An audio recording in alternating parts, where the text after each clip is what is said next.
Madame, Monsieur, salut. Je suis Christian Faucam. Je suis écrivain. Je suis penseur.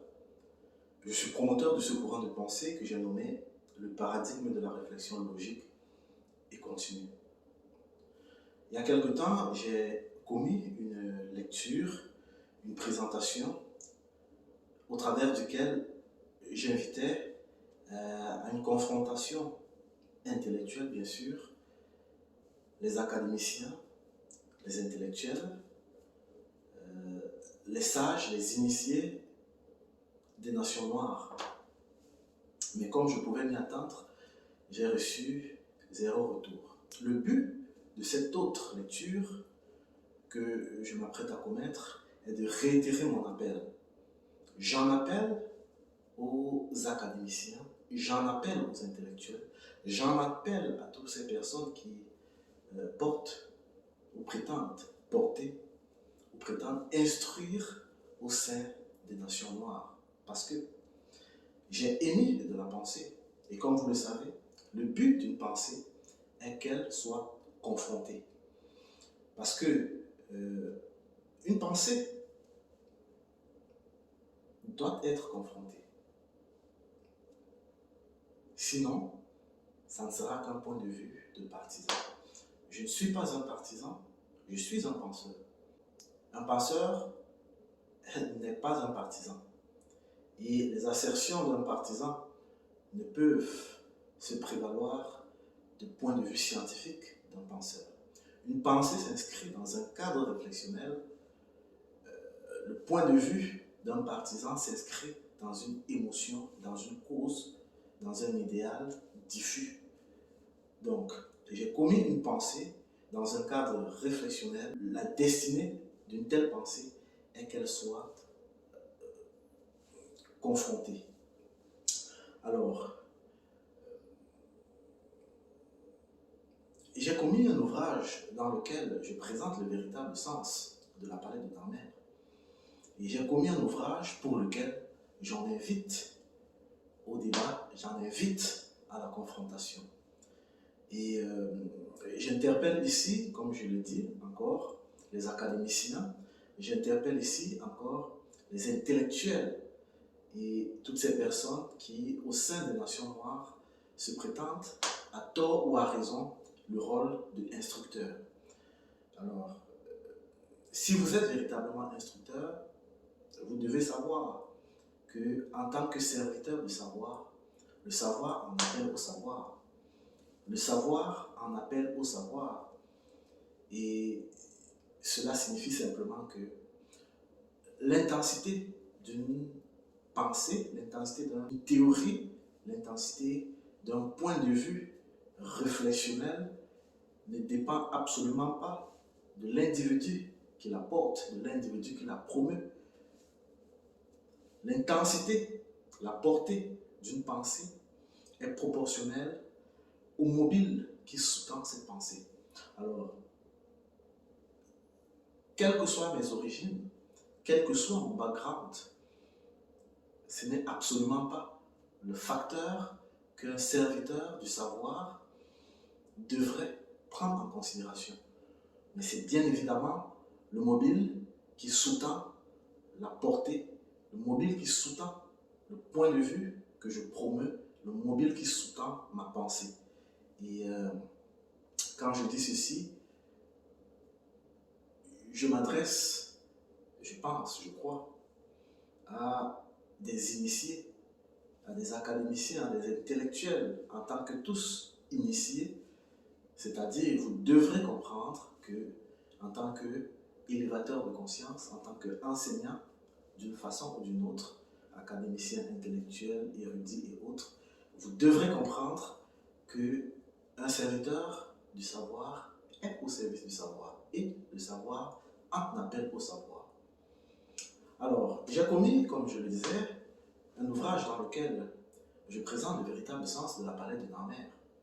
J'ai commis un ouvrage pour lequel j'en invite à la confrontation. Alors, s'il est vrai que vous considérez, vous, académiciens, vous, intellectuels, noirs, s'il est vrai que vous considérez, cher Anta Diop, comme penseur, comme sage, au regard du savoir qu'il a porté, et non pas comme moi je crois, pour le simple fait qu'il est confronté à l'Occident, alors vous devez confronter mon point. Moi je pense effectivement que Cheikh Anta Diop, aujourd'hui, est perçu comme penseur au sein des nations noires, tout simplement parce qu'il a confronté l'Occident, non pas à cause de son point de vue, non pas à cause de ses démonstrations. Mais je peux me tromper, mais auquel cas, vous aurez à confronter mon point. Alors, j'ai commis un ouvrage dans lequel je présente le véritable sens de la palette de Narmer. J'ai commis un ouvrage dans lequel je démontre que cette palette de Narmer est non pas l'unification d'une haute avec une basse Égypte par un certain roi nommé Narmer, mais plutôt un processus civilisationnel, c'est-à-dire un processus par lequel un être naguère primitif va acquérir le statut et le point de vue d'un humain. J'ai commis un ouvrage dans lequel je fais remarquer, je présente les processus, les différentes phases par lesquelles un individu, un groupe d'individus, une nation, une race, peuple, se départit de son caractère primitif pour acquérir le statut de civilisation, pour acquérir le statut de humain. J'ai commis un ouvrage dans lequel je fais remarquer aux académiciens, anthropologues, sociologues, politologues et que sais-je, les principaux marqueurs qui permettent de caractériser le statut civilisé ou non d'une nation. Je fais remarquer effectivement qu'une nation qui peut émettre la prétention que d'être une nation d'humains a des individus, regorge des individus qui, ont un caractère modélisé et modélisable, et deux, ont des individus qui ont la compétence de se soumettre à des lois. Parce que une nation dont les individus n'ont ni des caractéristiques modélisées et modélisables, ni la compétence, la capacité de se soumettre à des lois qu'ils se sont données à eux-mêmes et pour eux-mêmes, une telle nation est un regroupement d'animaux, est un troupeau de chèvres, de moutons, est un regroupement, est un peuple primitif. J'ai commis un ouvrage dans lequel j'en appelle aux décideurs des nations noires en leur faisant remarquer que nous vivons sur une planète anthropique. Nous vivons sur une planète dont la nature s'épanche en désordre. Et le but de l'humain sur une telle nation est que d'opposer à ce désordre anthropique un ordre artificiellement créé que nous appelons la civilisation. J'ai commis un ouvrage dans lequel je fais de ce fait remarquer que, sachant que nous vivons sur une planète anthropique, sachant par ailleurs que le fait, le foment, le facteur qui nous permet ou qui permet aux individus que nous sommes que de se prévaloir de humains, soit une construction artificielle, et bien, à chasser le naturel, il s'en vient au galop. Et tel est le statut des nations noires sur une planète comme la nôtre. À chasser le naturel, il est revenu au galop. Nous sommes des nations qui, parce qu'ayant acquis les fondements, le statut et les caractéristiques de humains, parce que s'étant départis de la primitivité depuis trop longtemps et que, entre-temps, jamais aucune actualisation n'a été faite, et bien, à chasser le naturel, il est revenu au galop. Nous sommes aujourd'hui rendus plus animaux que humains par voie naturelle du passage du temps. Nous avons perdu les acquisitions artificielles, les acquisitions liées un apport civilisationnel qui nous permettait de nous prévaloir de humains, au regard des facteurs que je vous ai énoncés tout de suite. Nous avons perdu une grande part de ce qui permet à l'humain d'acquérir la capacité d'être modélisé et modélisable. Nous avons perdu la compétence de fondamentalement nous soumettre à des règles, à des lois. Donc, en l'état actuel des choses, et au regard des requis et des prérequis de notre maison, c'est-à-dire de la planète sur laquelle nous vivons, nous sommes considérés comme des animaux, et ce de façon logique. J'ai commis un ouvrage dans lequel, au regard de ce fait, au regard de notre situation actuelle, au regard de notre statut actuel, j'en appelle aux Africains, j'en appelle aux décideurs noirs, j'en appelle aux intellectuels, aux académiciens noirs sur un fait.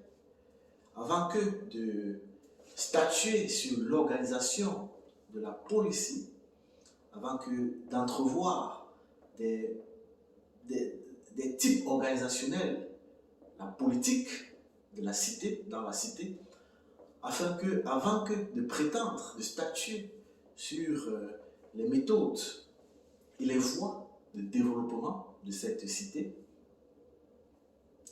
c'est-à-dire l'économie, avant que de statuer sur l'enrichissement personnel, c'est-à-dire l'entrepreneuriat, il va de soi, il est impérieux, il est nécessaire, il est un absolu que nous statuions principalement et de prime abord et prioritairement sur comment nous réapproprier de ce frôlement humain que nous avons perdu. Il est important, il est impérieux que nous réactualisons le frôlement qui nous a permis de nous prévaloir de humains sur cette planète. Nous devons, de prime abord, l'urgence pour les nations noires est de se réapproprier du statut de humain au regard des requis de cette planète.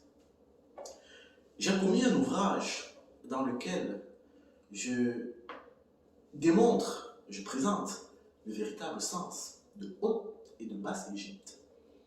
J'ai commis un ouvrage dans lequel je démontre effectivement que Haute et Basse Égypte n'étaient absolument pas des entités, des lieux géographiques d'une certaine nation, d'une certaine région géographique, d'un certain territoire nommé Égypte. Non. Je démontre effectivement que Haute et Basse Égypte étaient des institutions. Et étaient ces institutions-là qui, il y a des âges, il y a des éons même, nous ont permis d'acquérir le statut de humain. Nous ont permis de nous départir de cette primitivité, de notre état primitif. J'ai commis un ouvrage dans lequel je fais remarquer effectivement que Haute et Basse Égypte, au travers des facteurs non variants de notre planète, c'est-à-dire des archétypes, Haute Égypte est ce qu'on pourrait appeler aujourd'hui l'institution Parlement, la Haute Chambre, et Basse Égypte est ce qu'on pourrait appeler le Sénat, la Basse Chambre. J'ai commis un ouvrage dans lequel je fais remarquer aux Noirs, aux nations noires, le piédestal sur lequel une nation qui a volonté de se prévaloir de haute civilisation devrait choir. J'ai commis un ouvrage dans lequel je fais effectivement remarquer qu'une nation qui a cette prétention, qui a cette volonté de grande civilisation, devrait acquérir le statut d'une spiritualité éclairée. Une telle nation n'a pour seul modèle que l'univers. Une telle nation n'a pour seul référentiel que l'univers. Une telle nation n'a pour seul juge et censeur l'univers. L'Amérique et l'Occident globalement n'ont pour seul juge, pour seul censeur, pour seul modèle, pour seul référentiel l'univers. La Russie, la Chine et toutes les autres civilisations que nous avons pu entrevoir de l'histoire ou qui aujourd'hui émergent n'ont toujours eu pour seul modèle, pour seul référentiel, pour seul censeur et pour seul juge l'univers. Alors, il est une erreur que commettent certains pseudo-révolutionnaires, sans insulter personne, mais en les nommant, sans clasher personne, Kémy Séba, Nathalie Yamb et les autres. Il n'est absolument pas de la destinée d'une nation que d'aller en confrontation avec une nation autre, qui, au demeurant, n'est qu'un concurrent, n'est qu'un adversaire dans une compétition à caractère universel que nous appelons la quête au positionnement racial. Je rappelle, une fois de plus, à ces pseudo-libérateurs, Kémy Séba, Nathalie Yamb et tous les autres, vous n'y êtes pas. Vous n'y êtes pas. Nous vivons sur une planète compétitive.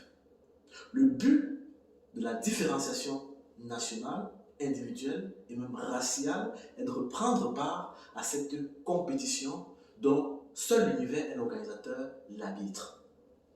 Et toutes les autres nations ne sont que des adversaires.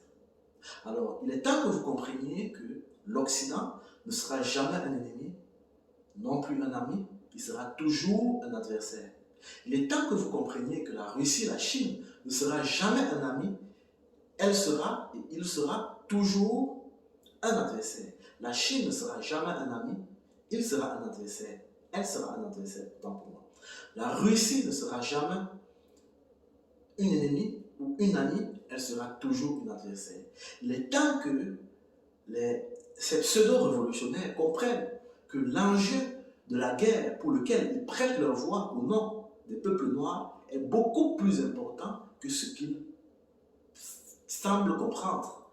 Vous n'y êtes pas et il est temps que vous vous taisiez parce que vous perdez, vous gâchez de l'énergie aux nations noires. Mon cher Kémy Séba, ma chère Nathalie Yamb, je loue votre volontarisme, mais je déplore votre bêtise. Sans vous insulter, je déplore votre enfantillage, je déplore votre manque de responsabilité. Il est temps que vous vous taisiez parce que vous ne comprenez pas, vous n'y êtes pas, vous êtes des enfants. Le but de toutes les nations, le but de la différenciation raciale est de prendre part collaborativement à la destinée évolutive de la planète.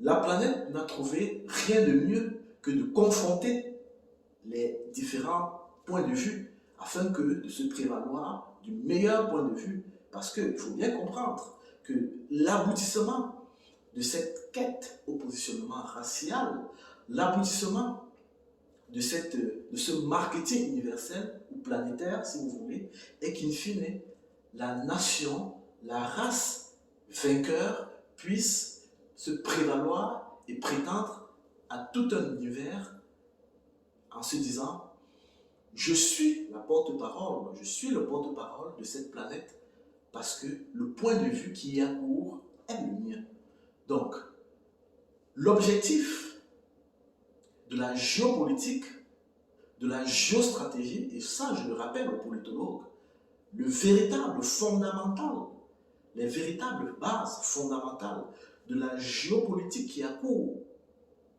dans ce monde, sur cette planète, est d'ordre planétaire et d'ordre universel. Le but est qu'in fine, la nation vainqueur puisse se prévaloir devant tout un univers aux yeux, à la face et à la barbe de tout un univers. Et ça, de droit. Parce que la nation qui impose son point de vue sur une planète est de fait et de droit porte-parole de cette planète aux yeux de l'univers. Donc, il est temps que, mes chers pseudo-révolutionnaires, il est temps que vous compreniez cela. Il est temps que vous disiez à vos followers que nous sommes embarqués dans une compétition. Une nation qui refuse de prendre part à cette compétition est une nation qui refuse de jouer le jeu pour lequel elle est sur cette planète. Alors, se mettre en faux contre un concurrent qui, lui, au demeurant, prend part à la compétition, quoique ayant des collatérales qui peuvent être graves, qui peuvent aller à l'esclavage, qui peuvent aller à la colonisation, qui peuvent aller au vol, n'oubliez pas, ce ne sont que des collatérales. Et comme on dit, dans une compétition à haute intensité, à la guerre comme à la guerre. Alors, les nations noires ne devraient jamais, jamais, jamais pleurer, chialer, se plaindre face à un concurrent. Ce ne sont que des concurrents. L'Occident n'est que un concurrent. La Chine n'est qu'une concurrente. La Russie n'est qu'une concurrente. L'Inde n'est qu'une concurrente.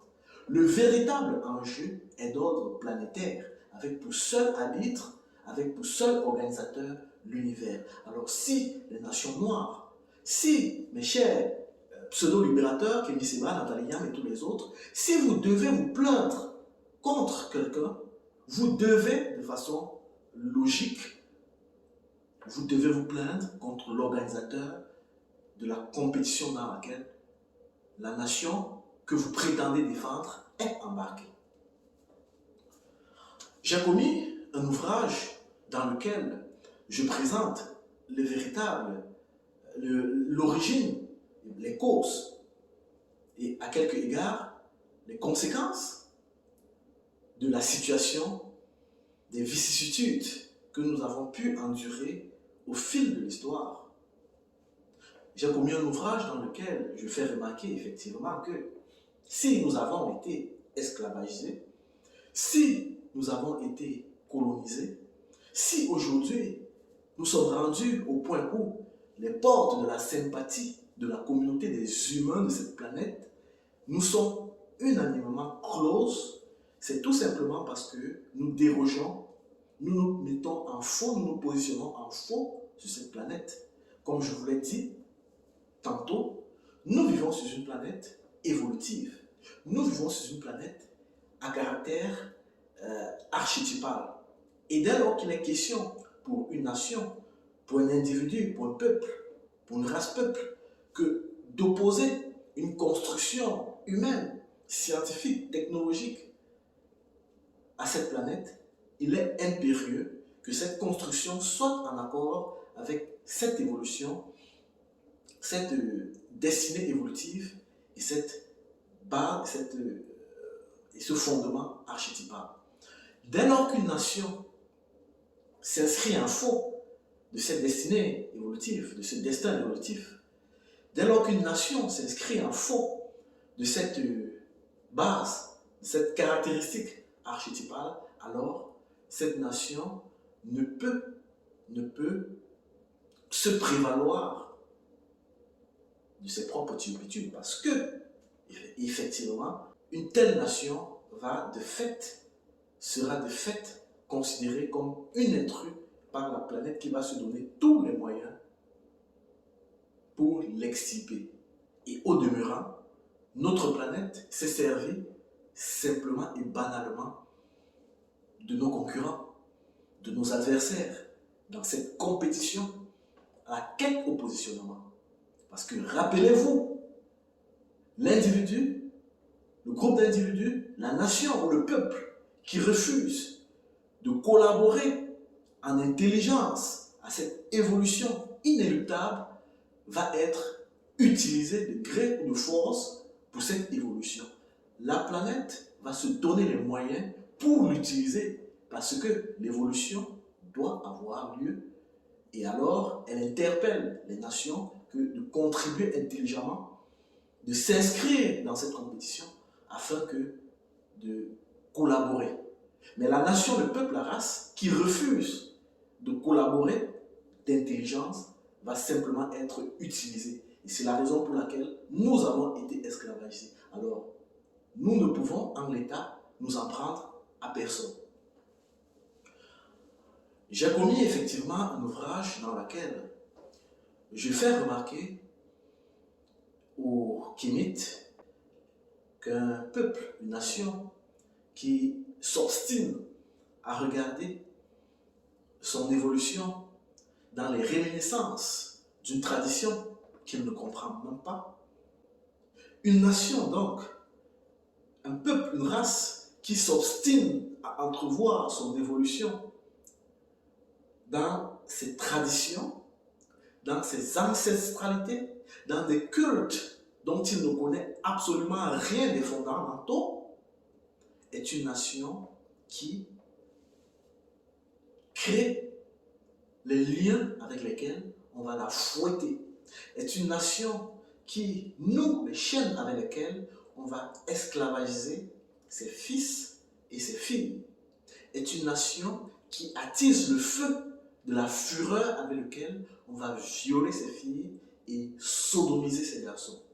Alors, mes chers Kémites, j'admire et je loue votre volontarisme, mais vous êtes des enfants.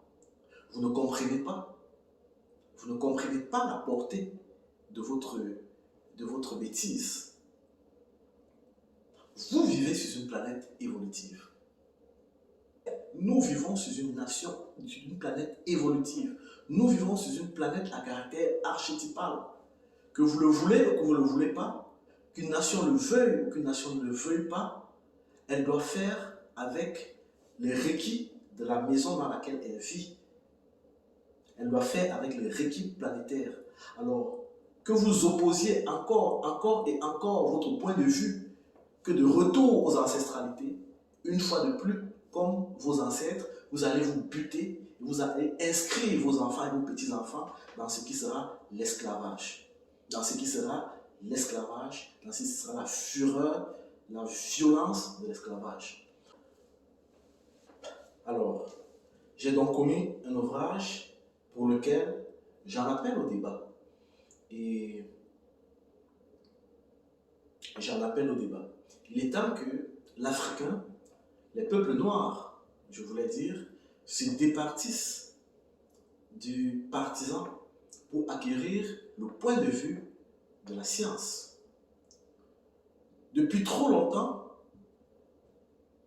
l'Afrique, les Noirs, les peuples noirs ont confondu penseurs savants à partisans. Un penseur n'est pas un partisan. Et un partisan ne peut se prévaloir de penseur. Le point de vue, les assertions d'un partisan ne peuvent pas avoir caractère, force, ne peuvent pas se prévaloir de point de vue scientifique. Non. Le point de vue d'un partisan est empreint de trop d'émotions. Alors, j'en appelle au débat, j'en appelle à la confrontation, parce que j'accuse les nations noires, j'accuse les peuples noirs. Je nous accuse, je m'accuse, je vous accuse. J'accuse les peuples noirs de dégénérescence. Nous avons choisi aux cités humaines la sauvagerie des forêts d'Afrique pour coexister tels des animaux avec des animaux. J'accuse les peuples noirs de détournement. Nous avons détourné l'enjeu, le noble enjeu libérateur et salvateur de la civilisation, de la portée civilisationnelle pour la cristalliser dans des traditions que ni vous, ni nous, ni personne ne comprenons, mais que nous ressassons encore et encore pour opprimer, pour oppresser les nôtres. J'accuse les peuples noirs d'égoïsme. Nous avons égoïstement substitué les nobles institutions maths et namères, ces institutions civilisatrices qui nous ont permis d'acquérir le statut d'humain, pour les substituer par des chefferies, par des royautés misogynes et gloutonnes qui ne savent qu'à servir le pauvre, la veuve et l'orphelin. Mais voyez-vous, regardez vos chefferies, vos royautés, à quoi elles servent?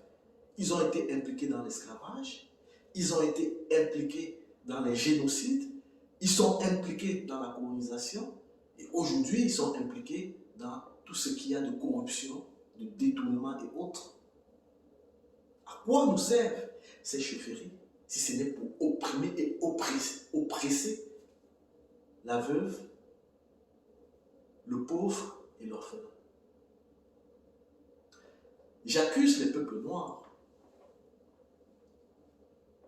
J'accuse les peuples noirs. Je nous accuse d'indolence.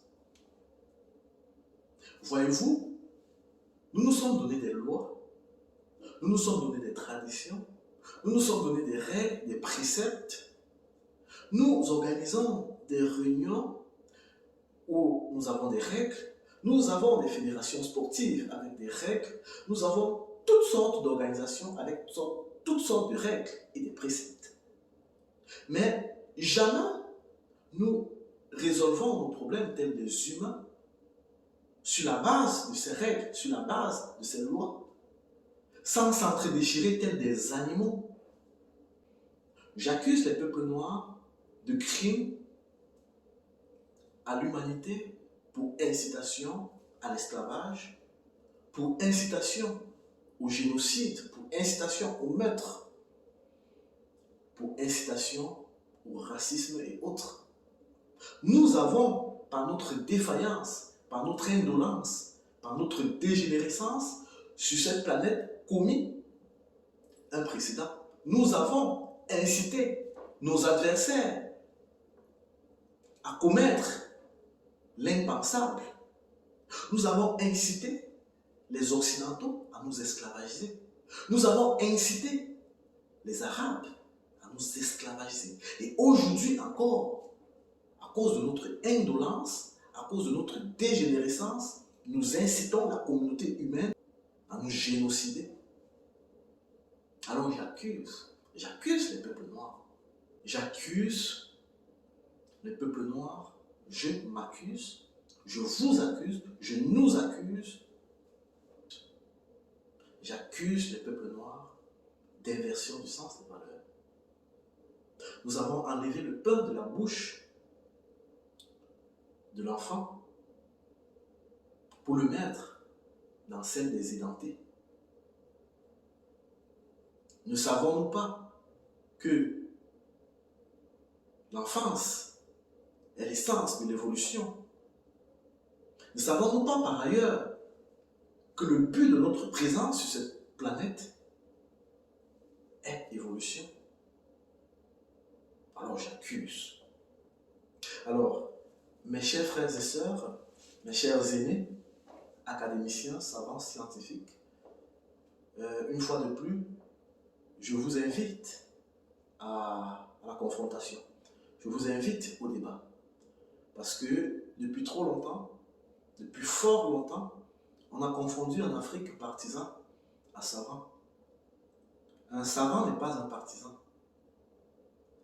Un savant n'est pas un partisan. Le point de vue d'un savant n'est pas fait pour rassembler, pour émeuter des foules. Le point de vue, effectivement, d'un partisan est d'émeuter des foules. Chacun a son rôle, mais le partisan ne peut en aucun cas prétendre que son point de vue a une vocation un tant soit peu scientifique, un tant soit peu débattable. Si je comprends effectivement que le point de vue de mes prédécesseurs, qui étaient plus partisans que savants, n'ait pas été débattu, c'est de bonne guerre, c'était des partisans. Mais je vous invite au débat parce que moi je suis un savant, moi je suis un penseur. Alors vous devez confronter mon point de vue. Excite les débats contre l'Occident, débattons contre nous, débattons nos points de vue contre nous. Alors je vous invite et je vais vous taguer Institut Personae dans cette présentation afin que vous l'ayez et vous la recevez comme une invitation personnelle. Merci.